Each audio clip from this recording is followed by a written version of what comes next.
Next up, at UFC Austin, we have the co-main event of the evening, the new co-main event. Dan Hooker is out.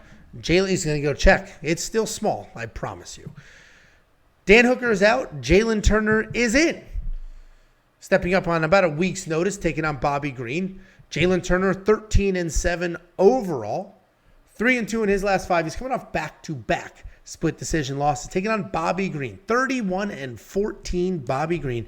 2-1 in his last 5. He's coming off the 1-inch punch win over Grant Dawson. What an absolute clown shoe Grant Dawson is. But this is a decent matchup. Jalin Turner stepping up on short notice. He's a tremendous human being. He's 6'3" at lightweight. And he actually looks big, meaning he's not 6'3" and his legs are like this. Like, he seems normal sized through and through. He's got that range. He's a nice long striker, and he's one of the very few people that can use that range, use the length, use the reach to have success striking. He's going to play on the outside and work his way in. He also has a whole bunch of submission wins. Actually, 3 of his last 4 wins are by submission. He can snatch things up, make things happen. He is coming off back-to-back split decision losses. Wrestling loss to Gamrot. He was taken down, but he did win the striking exchanges. And then the last one to Dan Hooker. Dan Hooker, I was there live in person. He lost that fight. Dan Hooker out-dogged him. Dan Hooker knocked him down. And Dan Hooker was just super tough and kept Jalin Turner playing catch up there. Taking on Bobby Green. We know Bobby by now. I always say every time I break him down, he's like a Roy Jones Jr. style striker. He showboats, keeps those hands low. He leaps in with the long jab and those big long punches. I've talked about for years he doesn't really have a ton of power, and then he went out and knocked out Grant Dawson by looking at him too hard. So Bobby Green does have some power hidden under there, especially if you're a soft pussy. He'll just put you right out almost immediately. He does have 11 knockouts under his belt, mostly TKO type finishes. Bobby Green's that guy. He's a ton of fun to watch, tons of volume, good striking defense, solid striking offense. I do think Jalin Turner wins this fight. I wish it was not short notice so I could trust him enough to throw a whole bunch of money on him. But Jalin Turner, being at the length that he has, being the striker that he is, the volume he puts out, he should be able to piece up Bobby Green. He should be able to win this fight. Let's not forget, before Bobby Green absolutely demolished that loser Grant Dawson, he was getting outstruck by Jared Gordon, getting outstruck, getting pieced up. And then there was the headbutt and that whole thing. Jalin Turner's going to be the pick. I don't have a bet just yet, but I will actually watch weigh-ins very closely because he's a massive human being. We're coming off Thanksgiving. If he looks good on that scale, fresh, he's one of the earlier ones to step on there, all those things, I will probably throw him in a parlay or something. Jalin Turner is the pick. What do you think, Jakey boy? Yeah, that dude struggles to make weight on full camp. I have no idea how he's going to make 155. I assume that we're going to hear any moment, any day that they're going to turn this into a catch weight, at least give him 160 or something. But Bobby probably is going to try and make him cut that weight, and we're going to see Friday what happens. I literally have no idea how Jalin Turner is going to get to 155. But if he does get there, I was really close to picking Bobby Green in this matchup, even though it's Jalin Turner, because of the fact that Jalin Turner is going to be live, especially in the first round, short notice. He's a long-rangey guy. I'm sure Angelo said everything that he needs to say about him. We know that Jalin Turner is probably the better fighter, but Bobby Green is a good defensive striker. And when he gets in that flow state, if he's able to survive this first round, let me just break it down as simple as this. If Jalin Turner does not put this dude out in the first round, or at least hurt him enough to kind of throw Bobby off his game, I think that he might be fucked, because Jalin Turner, to his credit, although he is long and rangy and he's got speed, he does start to slow down in fights, and those long rangy strikes get a little bit more telegraphed, especially somebody that's so defensively sound against Bobby. And when you're throwing these long rangy strikes and you're missing the way that Bobby can make people miss, all of a sudden, Bobby's making you miss, and he is countering. He's getting that flow state, and he's doing that Bobby thing with the shoulder roll and the Philly shell, and he is looking good to the judges. And he is throwing volume, and Jalen's missing.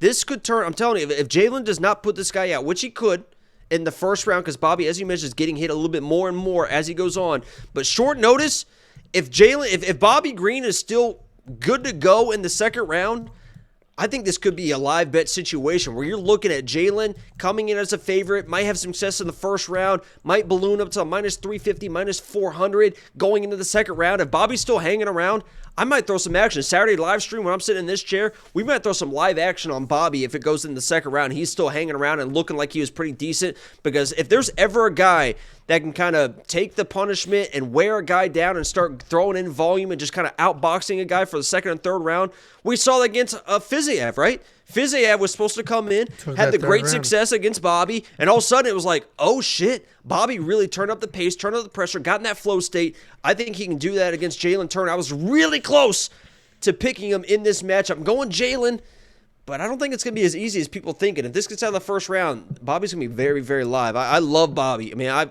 a big Bobby fan. Bobby King Green, he is one of the realest dudes in the UFC.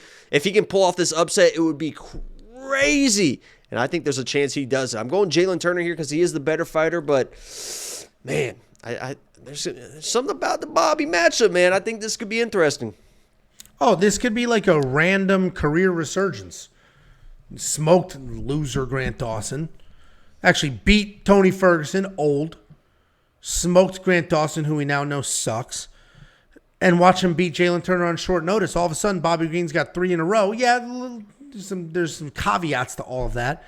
But he almost deserves it. This guy's fought everybody at any time, like done all the things, just never really got to that next level in the rankings. He certainly has with fans.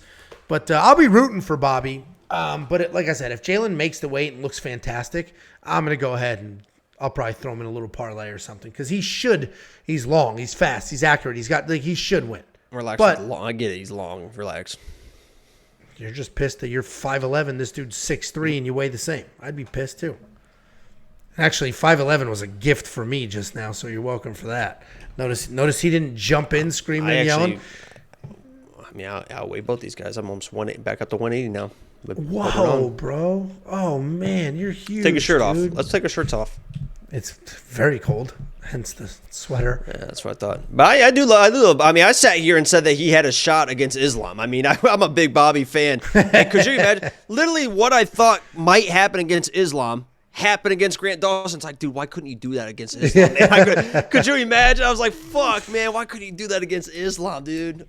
Why'd you have to waste? Dude, that Grant Dawson loss is just. Dude, we should have seen every single person should have seen that coming, because Grant Dawson came in against Mark Madsen and got chinned exactly like that. 30 seconds into the fight, exactly like that, got dropped, but he was able to get the legs of Mark Madsen and survive that. But we should have all seen that coming. I mean, it sounds stupid now, but I mean, the writing was on the wall.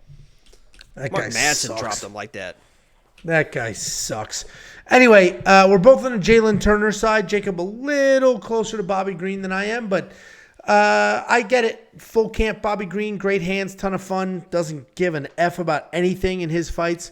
So I get it, but I am going to be on the Jalin Turner side. I don't think I'm going to spend that $8,900 because if Bobby Green is anything, he's durable.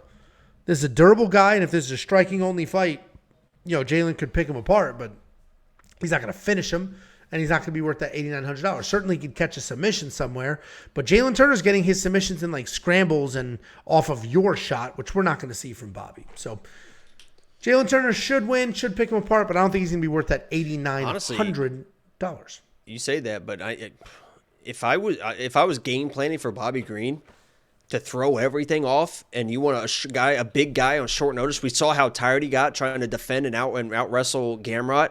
Bobby Green's a good wrestler. People forget that he's a good wrestler. He should. I think you come in the first minute and just spend the first fucking 3 or 4 minutes of this fight shooting takedowns. He's not going to do that. He's Bobby Green, but he's not going to do it. I don't have the stat in front of me. I had it last time I broke down Bobby Green, but I like to change my notes up a little bit. He hasn't shot a single takedown out since 2020 or something like that. It was something. How did the weird Tony stat. Ferguson fight get to the ground? I have the stats in front of me. I forget. Didn't he take down Tony Ferguson? I don't have the stats in front of me, but it was something to that effect where prior to 2020 he had X number of takedowns, and since then he has Y.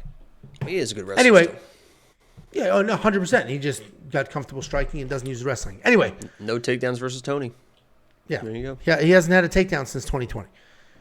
WeWantPicks.com. Click become a member. Unlock everything that anybody could ever offer you for only $10 a month. You're going to get multiple analysts giving you picks, bets, round line leans. You're going to get the optimizer. You're going to get the line movement tracker. You're going to get prize picks, underdog, fantasy stuff. You're going to get everything you could ever want. WeWantPicks.com. Click Become a member at the top for only $10 a month.